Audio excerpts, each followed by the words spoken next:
bendera One Piece sendiri kan sebagai hiburan, nggak dimaksudkan ke makar atau apapun itu. Buat menandai kewakilan rakyat aja terhadap pemerintah. Pemakaian bendera One Piece itu nggak masalah. Dipo Investigasi Senin 11 Agustus pukul 8:30 malam di Kompas TV. Sesaat lagi Anda menyaksikan Zona Inspirasi yang dipersembahkan oleh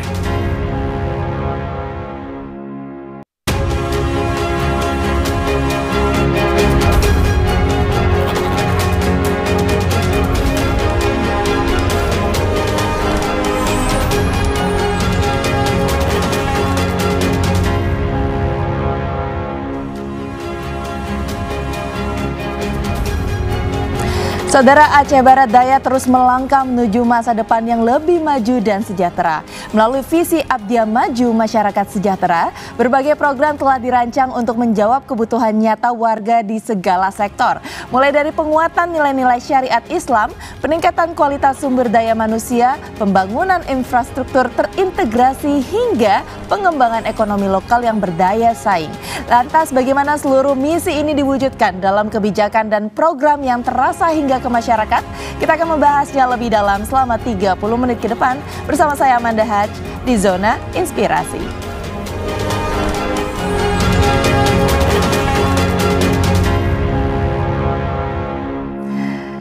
Dan untuk membahasnya lebih dalam, saat ini saya kedatangan tamu spesial hari ini di studio Kompas TV, yaitu Dr. Safarudin SOS MSP yang merupakan Bupati Aceh Barat Daya atau yang biasa disapa dengan Bang Safar. Halo Bang, apa kabar? Alhamdulillah baik Mbak Manda. Alhamdulillah baik. Bang, oke, ini menarik sekali Abang jauh-jauh datang ke sini ya dari Barat Indonesia, tentunya pasti ingin memberikan informasi yang luar biasa juga. Kita bicara mengenai satu daerah yang potensial sekali dan salah satu visi utamanya dari Abdia Maju Masyarakat Sejahtera ini mungkin menjadi sebuah tantangan sendiri nih bagi Bang Safar di periode ini. Tapi boleh dijelaskan nggak Bang mengenai visi ini, apa maksudnya dan seperti apa sih langkah konkret yang Abang jalankan? Baik, terima kasih Mbak Manda, terima kasih Kompas TV telah mengundang kita dan tentu saya ingin menyampaikan apresiasi yang tinggi bahwa salah satu kabupaten yang boleh dikatakan 23 tahun yang lalu menjadi sebuah kabupaten pecahan dari Kabupaten Aceh Selatan, kabupaten induknya.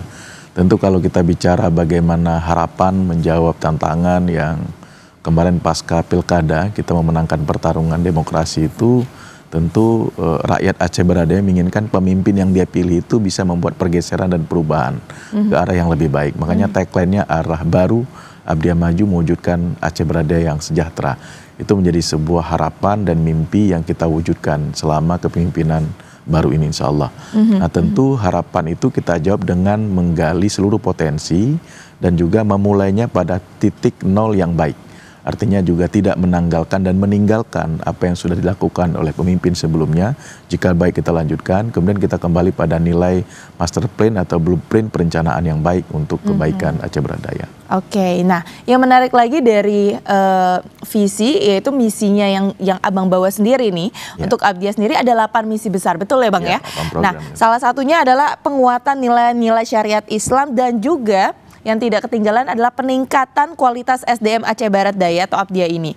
Nah, menurut Abang sendiri bagaimana Abang menyikapinya dan yang paling penting atau yang krusial dari dua hal ini tuh yang mana Bang menurut Abang? Baik, itu harus berbarengan ya, karena kita bicara kearifan dan kekhususan yang dimiliki oleh Aceh. Aceh memiliki secara komitmen dasar berdasarkan Undang-Undang 11 tahun 2006 tentang kekhususan Aceh dan dengan otonomi khusus itu, yaitu salah satunya menjalankan nilai syariat Islam di Aceh. Jadi sebuah keniscayaan bagaimana peningkatan kualitas sumber daya manusia itu harus dibarengi dengan peningkatan kualitas dari jalannya syariat Islam yang dilaksanakan di Aceh.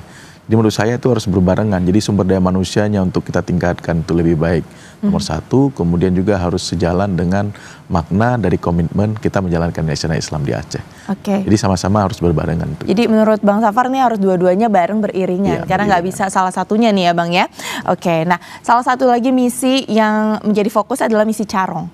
Nah, Abdia ini kan ingin meningkatkan kualitas SDM yang terampil, ya kan, yang sehat dan pastinya menguasai iptek tapi berbasis agama. Lagi-lagi sedikit tadi seperti yang dijelaskan oleh Bang Safar.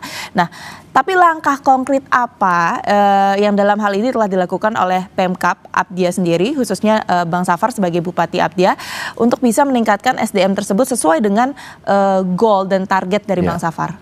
Ya, program Apdia Carong atau Apdia Pintar itu lebih kepada kita menekankan apa yang sudah menjadi program secara nasional di bidang pendidikan. Nah, kalau bicara pendidikan di Aceh itu kan dia bukan hanya pendidikan umum saja, ada pendidikan daya.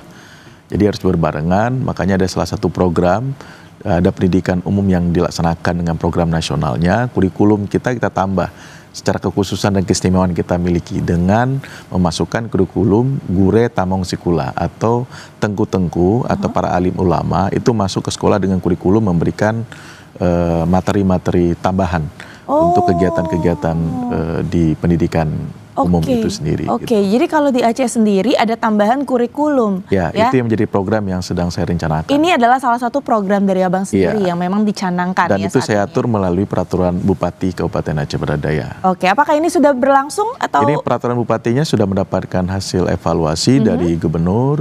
Dan alhamdulillah mungkin akan kita laksanakan sepulangnya saya dari Kompas TV, insya Allah. Oh, insya Allah. Tapi memang apakah ini targetnya akan kurikulum ini akan diterapkan pada pendidikan dasar kah atau menengah atau atas? Ya, kalau kewenangan di kabupaten itu kan ada pendidikan dasar dan menengah di SMP dan SD.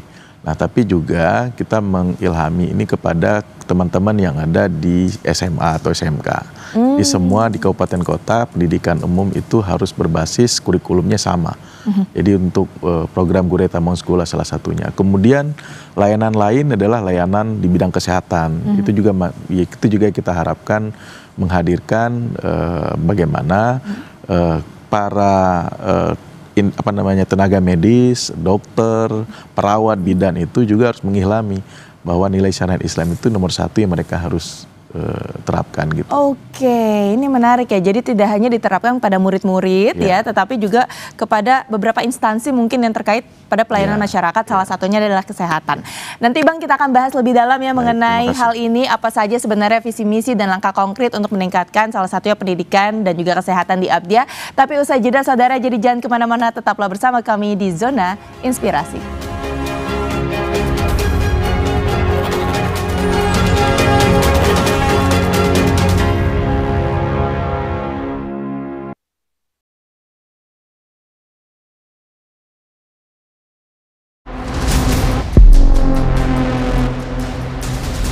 Dilihat, ini adalah bendera One Piece yang dipasang di salah satu mobil box. Bendera One Piece sendiri kan sebagai hiburan, nggak dimaksudkan ke makar atau apapun itu.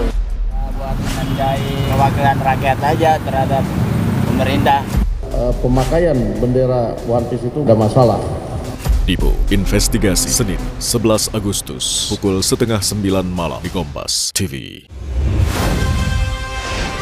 Gelorakan semangat, nyalakan optimisme dalam dada.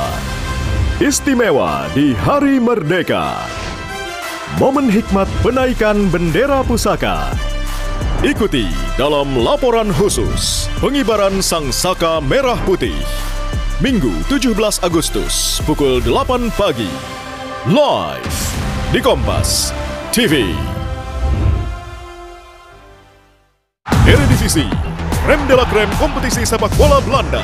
Tempat para jawara bertarung di atas rumput hijau dengan gengsi dan strategi dan momen tak terduga bersatu dalam satu laga. Diiringi riuh supporter yang mengguncang langit stadion, menghidupkan asa, mengincar 3 poin, mengejar supremasi. Rasakan nyawa sepak bola Belanda berdetak di layar Anda. Eredivisie, saksikan pada hari dan jam berikut live di Kompas TV. Semarakkan suasana pagi Anda di Hari Kemerdekaan. Persiapannya sudah sangat siap.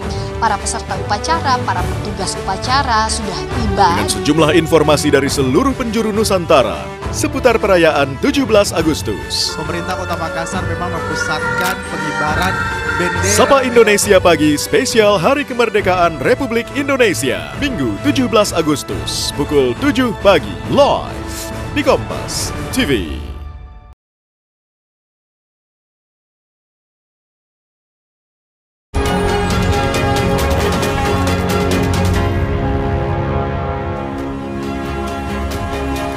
Kembali lagi di Zona Inspirasi Saudara, masih bersama dengan Bupati Aceh Barat Daya ya, Bang Safar di sini. Aduh Bang Safar, saya sampai belibet nih karena tadi menarik banget perbincangan kita yang mengenai pendidikan yang ada di Abdia sendiri yang memang memiliki kekhususan kita bisa bilang ya dibandingkan dengan beberapa daerah di Indonesia. Salah satunya yang menjadi program unggulan Abang sendiri adalah ingin adanya peningkatan nilai-nilai agama Islam lagi ya, seperti budi pekerti yang memang diajarkan oleh ahlinya. Kita bisa bicara seperti itu ya Bang ya, dalam hal ini Ustadz ya, mungkin pemuka agama. Tapi apakah memang tenaga pengajar ini disediakan dan bagaimana prosedurnya sih Bang sebenarnya untuk hal ini? Saya sebelum menjelaskan itu saya coba kasih sampaikan bagaimana latar belakang kenapa program itu ada ya. Program ini ada karena memang kita lihat realitas kehidupan sosial kita dengan tantangan judi online, narkoba, dan penyimpangan seks dan lain-lain itu kan Aceh itu sudah menjadi ranking yang memprihatinkan dalam soal itu, apalagi soal narkoba.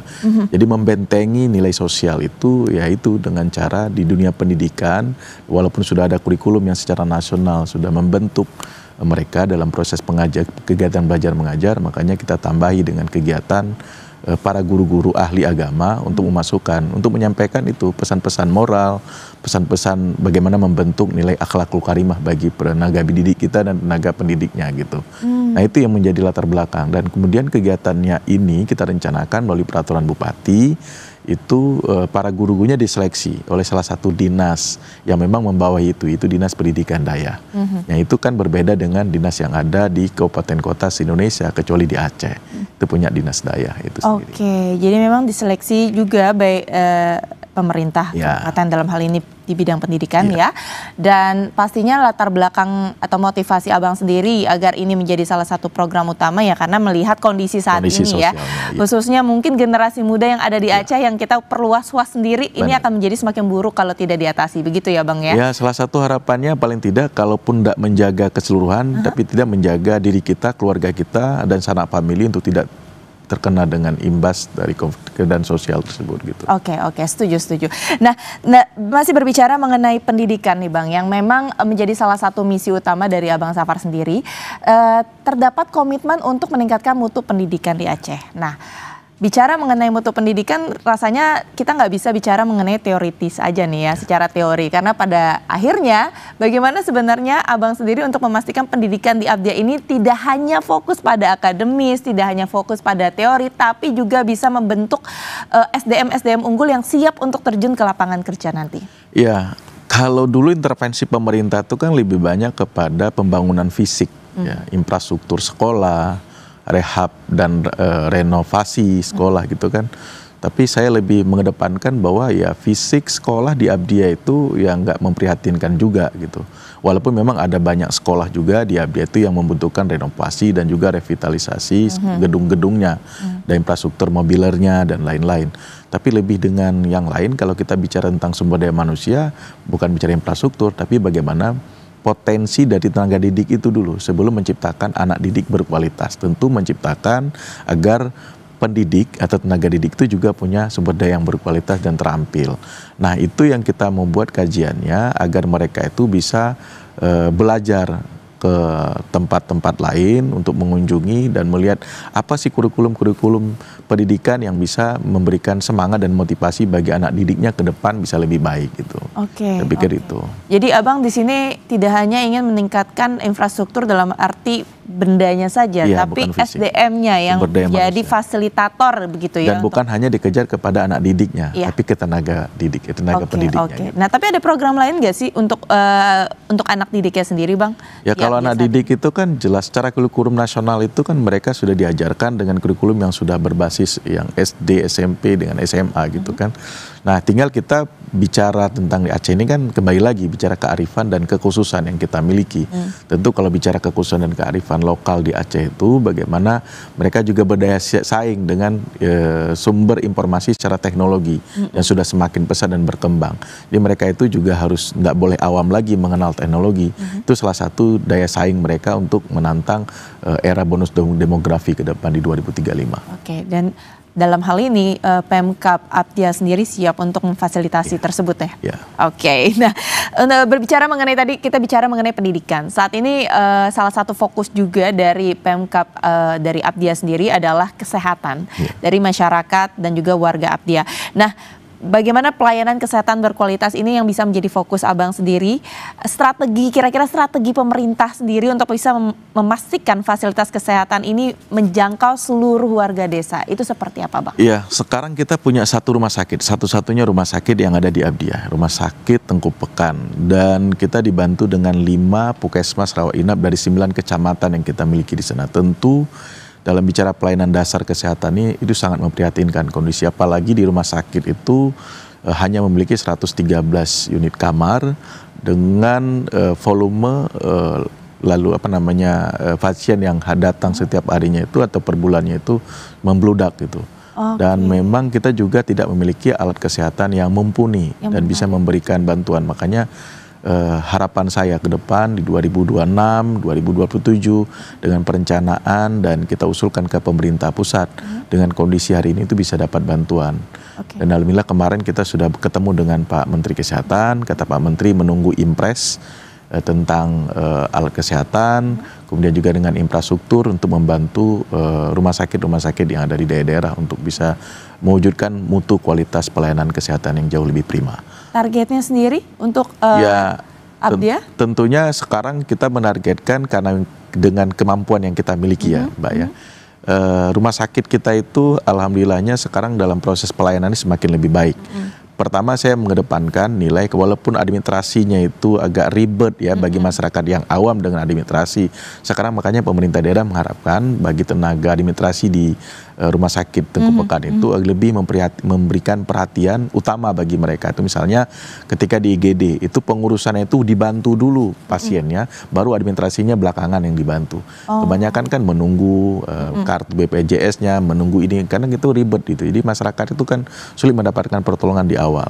Apalagi kalau ada misalnya pasien itu yang mungkin bukan orang Aceh Barat Daya. Nah, ketika ada kecelakaan laka lantas, paling tidak kita punya rasa respon sebagai manusia untuk membantu. Itu yang harus dikedepankan dulu. Ya. Oke, Bang, menarik lagi dalam hal peningkatan kesehatan atau layanan kesehatan di Apdia sendiri. Salah satu, saya yakin ini menjadi salah satu tantangan juga, ya, khususnya di beberapa daerah di Indonesia adalah bagaimana kualitas dan juga ketersediaan dari tenaga medis. Nah, Abang sendiri mengakali hal tersebut, ya, sebagai tantangan ini seperti apa sih, Bang? Ya, kita mengakui lah ya, bagi tenaga medis yang paling berat itu kan kayak dokter spesialis.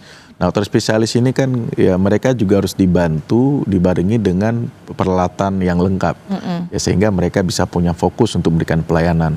Itu salah satu menjadi program yang kedepannya saya mengharapkan semua para dokter spesialis itu tidak ada lagi kendalanya dalam soal alat kesehatan.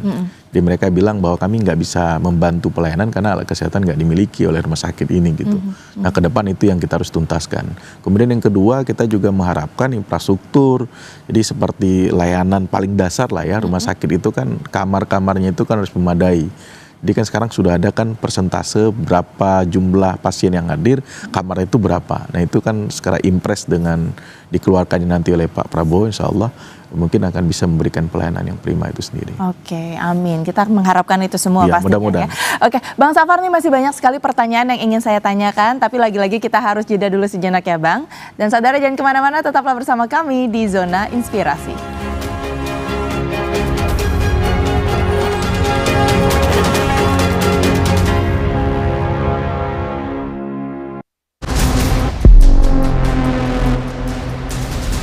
Dilihat ini adalah bendera One Piece yang dipasang di salah satu mobil box. Bendera One Piece sendiri kan sebagai hiburan, nggak dimaksudkan ke makar atau apapun itu. Buat menandai kewakilan rakyat aja terhadap pemerintah. Pemakaian bendera One Piece itu tidak masalah. Dipo Investigasi Senin 11 Agustus pukul 8:30 malam di Kompas TV. Eredivisie, Rem de la Creme kompetisi sepak bola Belanda. Tempat para jawara bertarung di atas rumput hijau dengan gengsi dan strategi dan momen tak terduga bersatu dalam satu laga. Diiringi riuh supporter yang mengguncang langit stadion, menghidupkan asa, mengincar 3 poin, mengejar supremasi. Rasakan nyawa sepak bola Belanda berdetak di layar Anda. Eredivisie, saksikan pada hari dan jam berikut live di Kompas TV. Gelorakan semangat, nyalakan optimisme dalam dada. Rayakan HUT kemerdekaan ke-80 Indonesia. Ikuti laporan seru dan menarik seputar perayaan Hari Kemerdekaan di berbagai wilayah. Dalam Sapa Indonesia Siang, spesial HUT Kemerdekaan RI. Minggu 17 Agustus pukul 1:30 siang. Live di Kompas TV. Kompas TV kini hadir lebih dekat melalui Kompas TV Learning Hub. Kuasai teknik menulis untuk media cetak, portal online, hingga media sosial. Bersama wartawan utama Kompas TV dan praktisi media digital, Denny Mulia Barus. Daftar sekarang dan dapatkan harga early bird untuk pembayaran sebelum 10 Agustus 2025. Kompas TV Learning Hub untuk jurnalis, humas, dan konten kreator masa depan. Bersama yang terpercaya.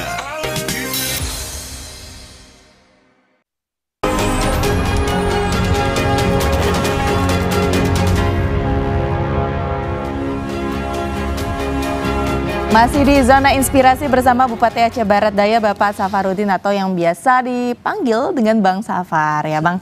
Kalau tadi di segmen sebelumnya ini menarik sekali pembahasan kita mengenai kesehatan. Salah satunya adalah dengan meningkatkan tenaga medis yang ada di Apdia. Tapi kalau kita bicara mengenai tenaga medis nih, ini nggak cuma Apdia sendiri ya. Di beberapa daerah mungkin hampir rata di Indonesia ada kesulitan untuk mendapatkan tenaga medis, khususnya dokter spesialis. Nah, bagaimana Pemkab Apdia sendiri ini bisa membantu atau meminimalisir efek dari kekurangan dokter spesialis ini sih Bang? Ya makanya kan ada harapan saya banyak-banyak putra-putra daerah yang dokter di Apdia itu mau sekolah. Jadi makanya saya begitu mereka minta izin sekolah, saya langsung berikan. Nah kenapa? Kita juga mendorong agar kualitas mereka menjadi dokter spesialis lebih cepat. Jadi itu juga membantu masyarakat Aceh Barat ke depannya. Dan bukan hanya membantu memberikan dukungan, tapi juga support kita untuk semacam beasiswa ke depannya juga saya akan pikirkan untuk memberikan bantuan ke mereka. Supaya makin semangat, makin mereka nanti pulang merasa bahwa ada ketergantungan pemerintah sudah bantu dia ketika sekolah. Nah, gitu. jadi memang ada harapan atau ada rasa ingin kembali mendedikasikan apa yang mereka dapatkan dari daerah untuk daerah kembali ya. Oke, nah kalau kita bicara tadi mengenai pendidikan sudah, kesehatan sudah, nggak lengkap rasanya kalau tidak berbicara mengenai ekonomi nih Bang. Karena bicara lagi mengenai ekonomi, menurut data juga Aceh sebagai salah satu daerah dengan ekonomi yang kurang baik lah saat ini di Indonesia. Nah, tapi misi sejahtera ini kan menekankan penguatan basis produksi di sektor pertanian, perkebunan, kelautan, perikanan, dan juga pariwisata. Betul ya Bang ya? Nah, kalau dari Pemkab Apdia sendiri, strategi utama untuk bisa mengoptimalkan sektor-sektor ini seperti apa sih Bang? Ya, saya harus jujur ya Mbak ya, kalau Aceh dan terutama Apdia juga ya, kita masih angka kemiskinan kita di 15% lebih. Nah ini angka yang sangat memprihatinkan. Nah jauh dari nilai kata sejahtera gitu. Kita punya 23.000 orang dalam kategori miskin di Kementerian Sosial. Yang pertama yang kita bereskan adalah data. Jadi data tunggal, data sen, data sosial ekonomi nasional itu berbasis dengan satu. Jadi ketika kita support anggaran, kebijakan dan lain-lain itu menghadirkan dengan satu data itu. Tidak ada data yang lain. Karena kebanyakan kan setelah pemimpin dipilih rakyat itu kan semakin banyak dalam proses verifikasi data bantuan itu tidak mengoptimalkan dengan data yang sudah tersedia dengan verifikasi secara nasional. Nah itu tidak bisa menjawab 23.000 tadi itu. Nah kemudian Aceh Barat itu kan memiliki sektor utama unggulannya adalah pertanian dan kelautan. Pertanian dan kelautan. Karena kita memang di pesisir, kita juga punya lahan 7.000 lebih kurang itu sektor pertanian. Nah sekarang dengan kebijakan nasional dengan harga gabah 6.500 itu juga dirasakan oleh masyarakat Apdia sudah sangat baik. Cuma kelemahan di Apdia itu kan tidak semua masyarakat mau menjualkan produksi pertaniannya itu padinya itu ke Bulog dengan harga 6.500. Mereka sudah punya komitmen kepada tengkulak, para agen-agen yang dulunya dimodalin sejak awal mulai menanam. Jadi ketergantungan mereka ketika musim panen mereka tidak menjualnya ke Bulog dengan harga yang 6.500. Mungkin di bawah itu yang diterima gitu. Itu juga menjadi perhatian. Jadi harapan ke depan sektor pertanian ke depan itu untuk memangkas salah satunya itu. Mereka mau produksinya itu dibelikan oleh Bulog. Kemudian juga kita melihatkan ada RMU, ada salah satu pabrik penggilingan padi itu sudah ada di Abdia sejak 2018, tidak pernah beroperasi. Tidak pernah beroperasi. Dan itu pakai dana otonomi khusus.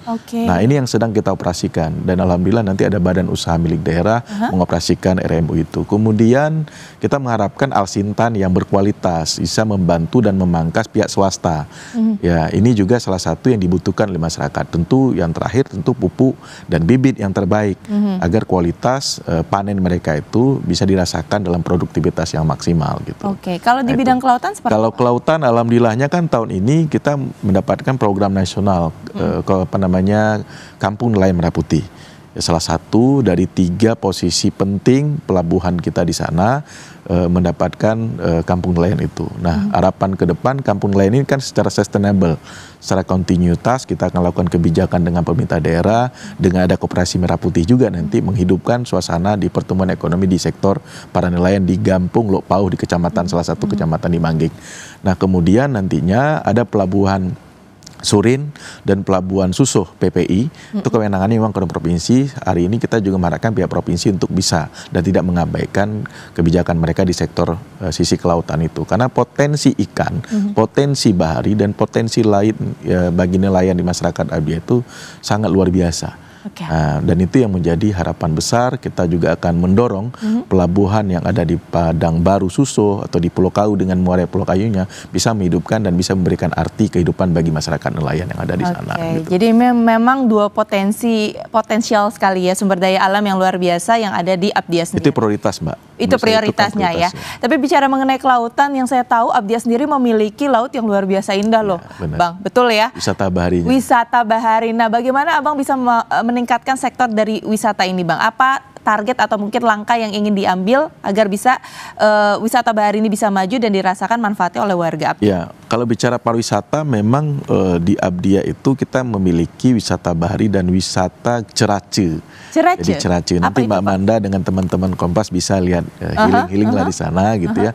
Kalau wisata bahari kita punya Pulau Gosong. Pulau Gosong yang boleh dikatakan salah satu destinasi yang kita miliki dan itu belum pernah dieksploitasi dan belum pernah dipublish secara baik. Nah, makanya ini hanya komunitasnya saja di Aceh Beradaya yang memang punya partisipasi responsif untuk memberikan agar cagar kita yang dimiliki di Pulau Gosong itu semakin berkembang hari ini. Nah, makanya ke depan saya mendorong Pulau Gosong ini salah satu yang akan diminati oleh wisatawan domestik maupun juga internasional. Kita mengharapkan banyak wisatawan itu datang, sudah ada infrastruktur. Terutama kalau bicara pariwisata ini kan infrastruktur. Yang kedua bagaimana keramahan dan warga juga warga lokal, tapi juga tidak menanggalkan dan meninggalkan nilai kearifan kita gitu ya. Budaya Aceh, kemudian nilai kekhususan dengan Islamnya itu kan tidak boleh berganti karena datangnya orang baru yang ingin menikmati wisata alam kita gitu.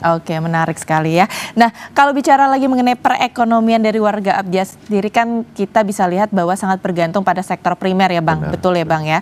Nah, bagaimana Abang sendiri ya, terutama strategi dari pemerintah untuk memperluas peluang usaha dan menciptakan lapangan kerja baru di luar sektor primer tersebut untuk warga Abdia? Iya. Memang Abdia juga begini Mbak Manda, ada sektor pertambangan salah satu yang menjadi sektor potensi alam yang dimiliki di Abdia. Cuma memang keterbatasan kewenangan daerah ini kan tidak bisa dieksploitasi untuk memberikan pertumbuhan ekonomi baru.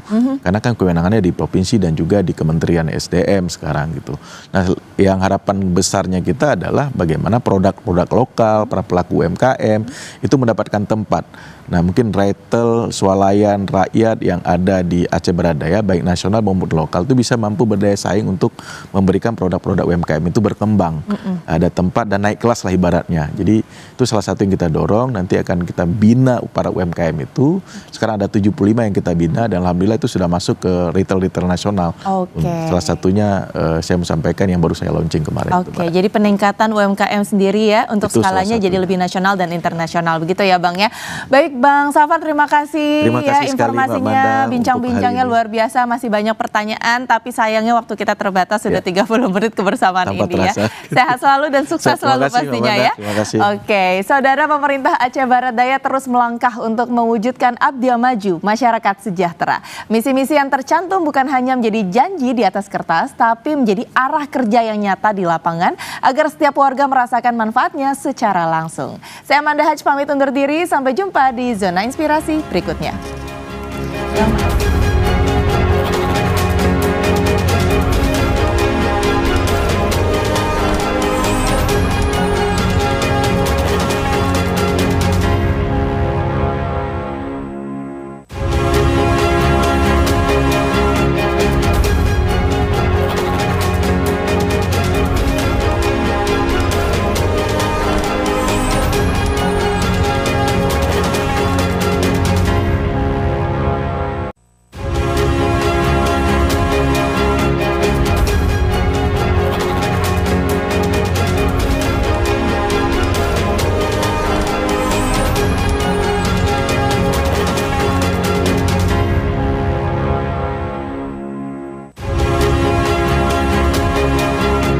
Terima kasih Anda telah menyaksikan Zona Inspirasi.